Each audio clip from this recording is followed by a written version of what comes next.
the champion who lost everything. Mike Webster helped build one of the greatest dynasties in NFL history.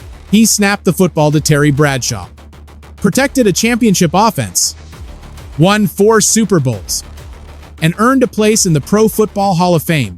But years after the cheering stopped, the man known across Pittsburgh as Iron, Mike was sleeping in an old pickup truck, struggling to remember basic details, and fighting a battle inside his own mind that no one fully understood. That is the terrifying contrast at the center of his story.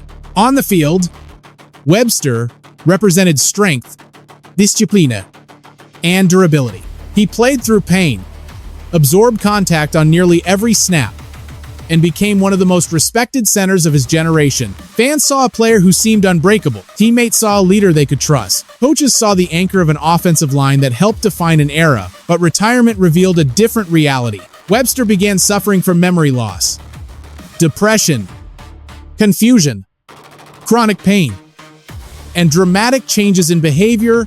He struggled to keep a job, manage money, maintain relationships, or follow a normal routine. At times, he stayed in cheap motels. At other times, he lived in his truck or wandered through train stations between Wisconsin and Pittsburgh. Friends offered him apartments and financial help, yet he often could not accept or organize the support placed in front of him. The most frightening part was that no one knew exactly why this was happening. Some people believed he was dealing with emotional problems, others blamed medication, financial stress, or the difficulty of adjusting to life after football. But those closest to him could see that this was more than a former athlete struggling with retirement. Something inside Mike Webster was breaking down piece by piece. His family watched the decline in real time. The same man who once controlled the line of scrimmage could no longer control his thoughts. Conversations disappeared from his memory. His moods changed without warning. Sleep became difficult. Pain followed him through each day. The football world remembered the championships, but his family saw what happened when the stadium lights disappeared. And hidden beneath all of it was a question that would eventually shake the NFL. What had years of repeated collisions done to Mike Webster's brain? At the time, the public had no clear answer. The term CTE had not yet become part of everyday football conversation. The league had not publicly accepted the full danger of repetitive head trauma. Webster's suffering looked like a personal tragedy, not the first major warning sign of a much larger crisis. But his life would soon become evidence. His legal battle would force the NFL's own retirement system to examine the connection between football and permanent brain injury. His death would lead a pathologist to preserve and study his brain. What that doctor found would help expose one of the most serious medical controversies in sports history. Mike Webster gave football his strength, his body, and the best years of his life. After his death, his story would force the game to confront the price of everything it had celebrated. Before we continue, tell us where you are watching from. Comment your state or country below. Press 1 if you believe the NFL must always put player safety first. Or press 2 if you think the game has already changed enough. Subscribe to the channel for more deeply researched stories about the lives, struggles, and untold history of NFL legends. A Hall of Famer living in a truck. By the early 1990s, Mike Webster's life no longer resembled the career fans remembered. The man who had once stood at the center of a championship offense was moving between cheap motels, train station, and an aging black pickup truck. Reports later described periods of homelessness lasting for years. For a former NFL star with 4 Super Bowl rings and a Hall of Fame reputation, the fall was almost impossible to understand. Webster still had people willing to help him. Former teammates and friends offered money, housing, and support. Some were prepared to rent him an apartment, yet he often refused or disappeared before plans could be arranged. This was not simply a case of an athlete wasting his fortune. His memory, judgment, and ability to organize daily life were deteriorating. Bills could be forgotten. Appointments could vanish from his mind. A solution might be placed directly in front of him, and he still might not be able to follow through.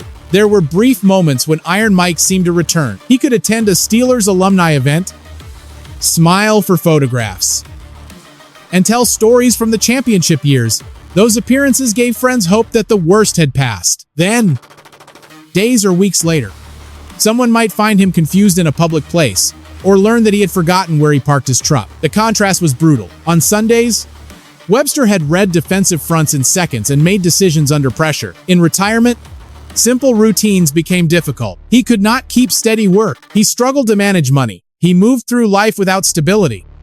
and the people around him did not know whether they were witnessing depression, medication problems, or something deeper. His nickname had always reflected durability. He was Iron Mike because he could absorb punishment and continue playing. But that identity also created a barrier. Asking for help did not fit the image he had spent decades building. Pride, confusion, and neurological decline appeared to work together, pushing him farther away from the people trying to protect him. The public remembered a champion. The people closest to Webster were watching a man lose control of his own life. And as the homelessness continued, the larger question became harder to ignore. This was not normal retirement hardship. Something inside him was failing. The family watched him change. Mike Webster's decline did not affect him alone. It entered his home and changed the lives of his wife and children. His former wife, Pamela, watched the transformation develop over time. At first, the warning signs may have looked like stress, poor concentration, irritability, sleeplessness, and forgetfulness. But the changes became more serious. Webster grew confused and unpredictable. His mood shifted quickly. Ordinary conversations could turn tense because he could no longer process emotions or information the way he once had. The man Pamela had known was still there, but he appeared only in fragments. There were moments of warmth, humor, and recognition, followed by periods when he seemed distant or overwhelmed by his own thoughts. That instability placed enormous pressure on the family. Pamela eventually took work as a waitress to help support the household. The player who had once been one of the most dependable figures in Pittsburgh could no longer provide consistency at home. Their marriage had survived the demands of professional football and 4 championship seasons, but it could not survive the years of confusion, pain, and emotional strain that followed retirement. The most heartbreaking burden fell on Webster's youngest son, Garrett. While still a teenager, Garrett began helping with medication, food, transportation, and basic daily needs. The roles were reversed. Mike Webster had spent his career protecting quarterbacks from defenders. Now his son was trying to protect him from mismedication, hunger, isolation, and decisions he no longer fully understood. Garrett saw what the public did not. He saw a father who could be strong one moment and helpless the next. He saw the frustration of a man who sensed that something was wrong but lacked the clarity to explain it. He saw how quickly a normal day could become a crisis. Years later, Garrett would speak publicly about what happened and push for greater awareness of brain injuries in football. But during those final years, he was not thinking about national reform. He was trying to keep his father alive and safe. The NFL celebrated Webster's toughness. His family lived with the cost of it. They watched a loving husband and father change in ways they could not stop, and they had no diagnosis that could explain why. Long before doctors examined his brain, the people inside his home already knew that football had left behind something far more serious than ordinary pain. The nights he could not escape. Night offered Mike Webster no peace. He struggled to sleep, and his mind would not slow down. Accounts of his final years describe a man so desperate for rest that he used an electrical device on his own body in an attempt to alter his state and force sleep. The detail became one of the most disturbing symbols of his decline because it showed how far he had moved beyond normal decision-making. Webster had spent 17 seasons being trained to ignore pain. In the NFL, discomfort was part of the job. Players earned respect by staying on the field, hiding injuries, and continuing through collisions. Webster had mastered that culture, but after retirement, pain no longer led to a victory or a championship. It simply followed him through every day and every night. His body was breaking down. He suffered from severe headaches, back pain, shoulder problems, muscle discomfort, and symptoms resembling dementia. At times, he reportedly went days without eating. When he did eat, the meals were often simple and inadequate. The powerful center who once weighed around 250 pounds became thin, exhausted, and visibly older than his age. His personal habits also became increasingly alarming. He forgot conversations moments after they happened. He disappeared for days. He attempted to handle serious dental problems on his own, rather than seeking professional care. These incidents were not random when viewed together. They suggested that Webster was losing the ability to judge danger, plan ahead, and care for himself. The people around him searched for explanations. Some believed depression was responsible, others suspected medication, financial stress, chronic pain, or psychiatric illness. The possibility of long-term brain damage from football was not yet widely accepted. and no test could confirm CTE in a living patient. That uncertainty made the situation even more frightening. Every symptom looked separate because no one yet understood the full pattern. The sleeplessness, confusion, anger, memory loss, and unusual behavior were treated as different problems instead of signs of one neurological collapse. Webster had survived his playing career by refusing to quit, but endurance could not repair the damage accumulating inside his brain. Each night became another battle, and each morning left him weaker. The man who once controlled the line of scrimmage could no longer control his own thoughts. And the harder he fought against the invisible problem, the clearer it became that this was an opponent strength alone could not defeat. Before the collapse, he was Iron Mike. Mike Webster's fall was so shocking because his rise had been built on discipline, intelligence, and extraordinary toughness. He grew up in rural Wisconsin and was not considered a future NFL superstar. Webster reportedly did not begin organized football until his junior year of high school. He was not the biggest player on the field, and he did not arrive in college as a famous prospect. What separated him was his willingness to work. At the University of Wisconsin, Webster developed into an all-Big Ten center. He learned how to use leverage, timing, and strength against larger opponents. Even with that success, the NFL did not treat him as a guaranteed star. The Pittsburgh Steelers selected him in the 5th round of the 1974 draft with the 125th overall pick. That draft became one of the greatest in league history. Pittsburgh also selected Lynn Swann, Jack Lambert, John Stallworth, and later added Donnie Shell.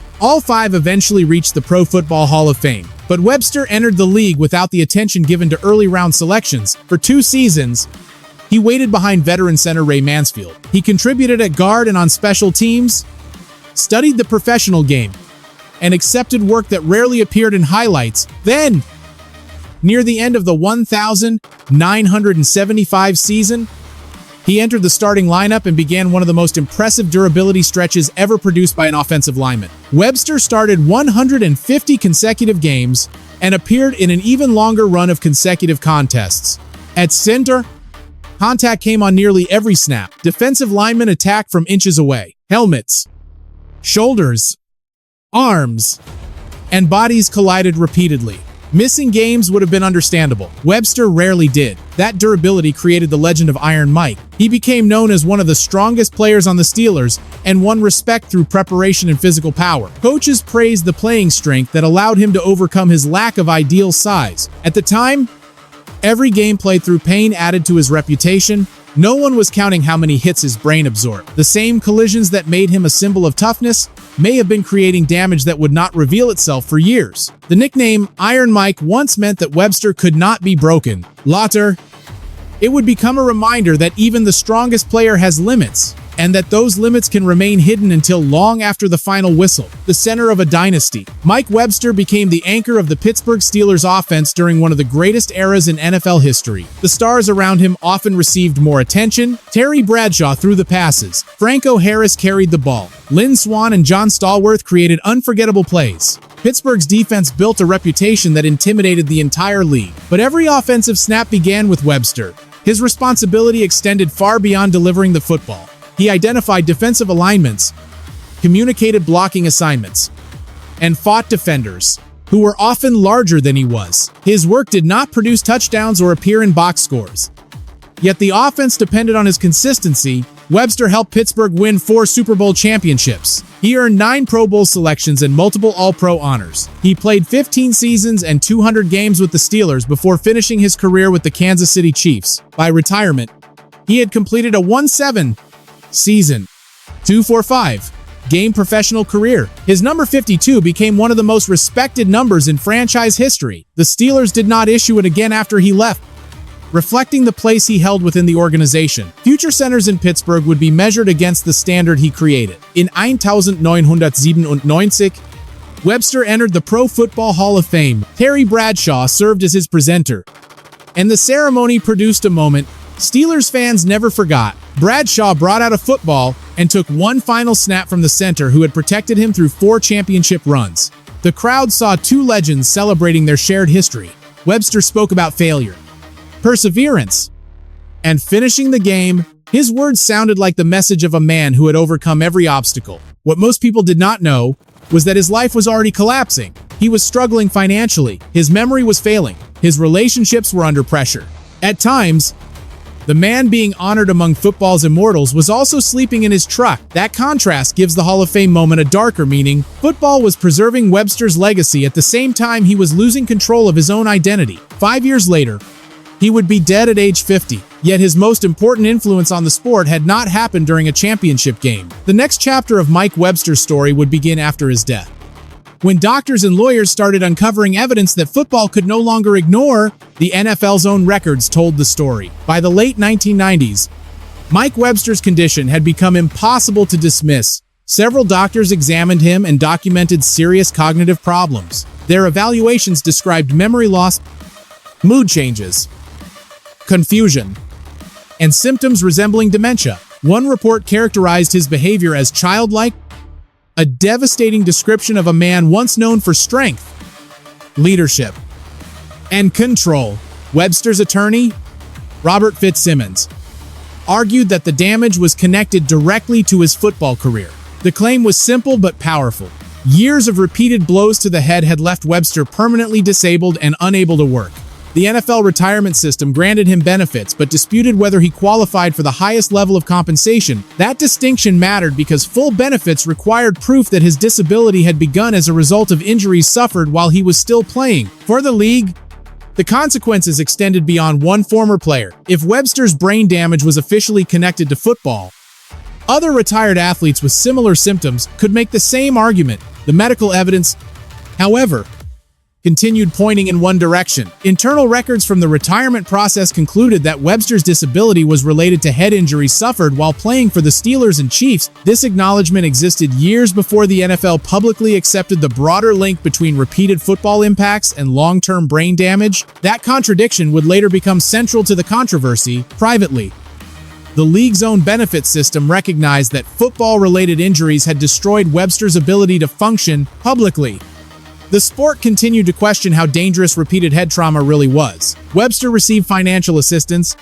but the money could not repair his health. In 1999, he was arrested in connection with forged prescriptions for medication used to manage his symptoms. The incident brought public humiliation. Many people saw another troubled former athlete. Few understood how severely his judgment and memory had already deteriorated. His legal fight continued, but Webster did not live to see the final result. After his death, a federal court ruled that his estate was owed more than $1 million in additional benefits. The ruling survived an NFL appeal. The victory came too late for him, but it created a written record the league could not erase. Football had contributed to the permanent disability of one of its greatest players. Soon, that legal evidence would be joined by something even more powerful: the physical evidence preserved inside Mike Webster's brain. The autopsy that opened the NFL's secret. Mike Webster died in 2002 at only 50 years old. The immediate cause involved his heart, but the mystery of his final years remained unanswered.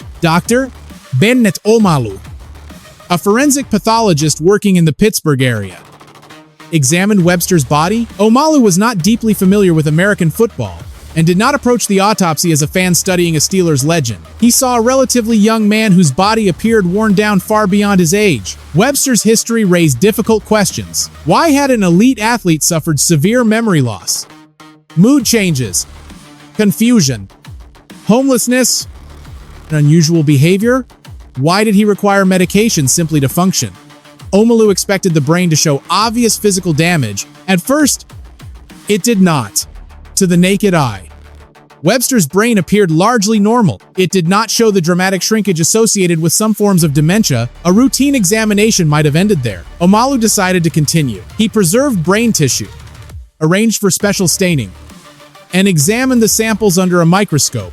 There, he found abnormal accumulations of tau protein associated with repeated trauma. The damage had been hidden from ordinary view. Omalu identified the condition as chronic traumatic encephalopathy, or CTE, a progressive degenerative disease long associated with people exposed to repeated blows to the head. Webster became the first former NFL player widely recognized as having been diagnosed with CTE after death. The discovery connected the events of his final years. The memory loss, anger, confusion, poor judgment, sleeplessness, and emotional decline no longer looked like unrelated personal failures. They appeared to be symptoms of a brain disease. Omalu later examined other former players and reported similar findings. Webster's case was no longer isolated. It suggested that repetitive football collisions could create long-term neurological damage even without one single catastrophic hit. The implications were enormous. Football had always praised athletes who returned quickly after being dazed or confused. Players were encouraged to hide symptoms and continue competing. Webster's brain showed that the danger might accumulate silently for years. One decision to preserve tissue instead of closing the case changed sports medicine forever. Mike Webster spent his career protecting quarterbacks from visible pressure. In death, he exposed a threat hidden beneath the helmet, one that could continue damaging a player long after his career ended. When the league fought back, Dr. Bennet Omalu believed Mike Webster's brain provided evidence the football world needed to see. The response was not acceptance, it was resistance. When Omalu published his findings, experts connected to the NFL challenged his conclusions and questioned his methods. The league's concussion committee disputed the idea that Webster's condition established a direct link between professional football and long-term neurological disease. There were calls to correct or withdraw the research. The conflict was larger than one scientific paper. Accepting the findings could expose the NFL to lawsuits, threaten public confidence, and change how parents viewed youth football. It could also challenge a culture built around the belief that repeated collisions were temporary problems rather than permanent threats. For years, the NFL publicly downplayed or questioned the connection between football and long-term brain damage. Yet the league's own retirement records had already acknowledged that football-related head injuries left Webster permanently disabled. That contradiction became harder to defend as more former players were diagnosed with CTE after death. Families recognized the same patterns Webster's relatives had seen: memory loss, depression, confusion, aggression, impulsive behavior, and early cognitive decline.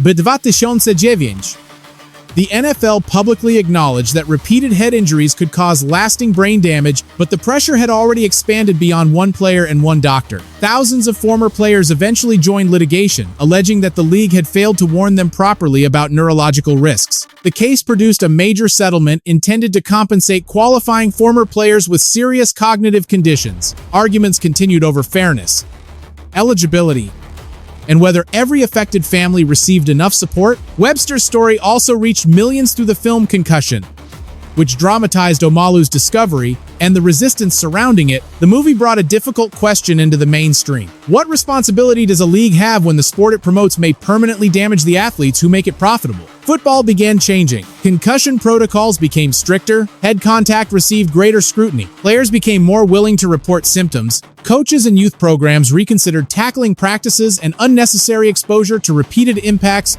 None of those changes could restore Mike Webster's health or return the years his family lost. He never witnessed the national debate created by his case. He never saw the league publicly acknowledge the danger his life had already revealed. But the center of Pittsburgh's dynasty became the center of football's greatest medical reckoning. The NFL could challenge the research and delay the conversation. What it could not do was erase the evidence Mike Webster left behind. The legacy football could not ignore. Mike Webster's story did more than expose a medical crisis. It forced the NFL to reconsider what responsibility truly means when athletes give their bodies to the game. For decades, football culture praised players who ignored pain, returned quickly after hard hits, and refused to admit when something felt wrong. Webster became a symbol of that toughness. He rarely missed games, absorbed contact on nearly every snap, and built a Hall of Fame career through discipline and endurance. But his final years revealed the danger of treating silence as strength. The strategic lesson for the NFL is clear. Player safety cannot be treated as a public relations issue. It must be built into every level of the sport. That means stronger concussion protocols, independent medical decisions, better long-term care for retired players, continued research into repetitive head impacts, and honest communication with athletes and families about risk. No helmet can remove every danger from football. No rule change can erase the physical nature of the game. But the league can reduce unnecessary contact, improve medical monitoring, and ensure that players are never pressured to hide symptoms for fear of losing their jobs or disappointing teammates. Webster's case also showed why support must continue after retirement. Many former players leave the NFL carrying injuries that may not become obvious for years. When memory problems, mood changes, or cognitive decline appear, Families often become the first line of care. Those families need access to medical guidance, financial assistance, and systems that do not force them to fight for years simply to be believed. The human lesson is even more important. Mike Webster should not be remembered only as a damaged former player. He was a champion, a teammate, a husband, and a father. His illness affected everyone who loved him. His son Garrett had to take on responsibilities no teenager should face. His family lived through the confusion and instability long before the rest of the world understood what was happening. That is why compassion must remain at the center of this story. Athletes are not machines built for entertainment. They are human beings whose lives continue after the final whistle. Respecting them means caring about their health when they can no longer help a team win. Football does not have to abandon its history or physical identity to learn from Mike Webster. The sport can honor toughness while also recognizing that asking for help is not weakness. It can celebrate competition while protecting the people who make that competition possible. Webster gave Pittsburgh 4 championships and helped define one of the greatest dynasties in NFL history. After his death, he gave the sport something even more important, evidence that forced football to confront the cost of repeated head trauma. His legacy now lives beyond trophies and statistics. It appears every time a player reports symptoms without shame, every time a doctor removes an athlete from danger, and every time a family receives support before tragedy becomes irreversible. Mike Webster could not change what happened to him, but his story helped change what future players, coaches, doctors, and families are willing to accept. If you believe NFL legends deserve protection long after their careers end, press 1 in the comments. If you believe the league still has more work to do, press 2. Share this story with another football fan. Like the video, and subscribe to the channel for more deeply researched stories about the victories, struggles, and hidden lives behind the NFL's biggest names.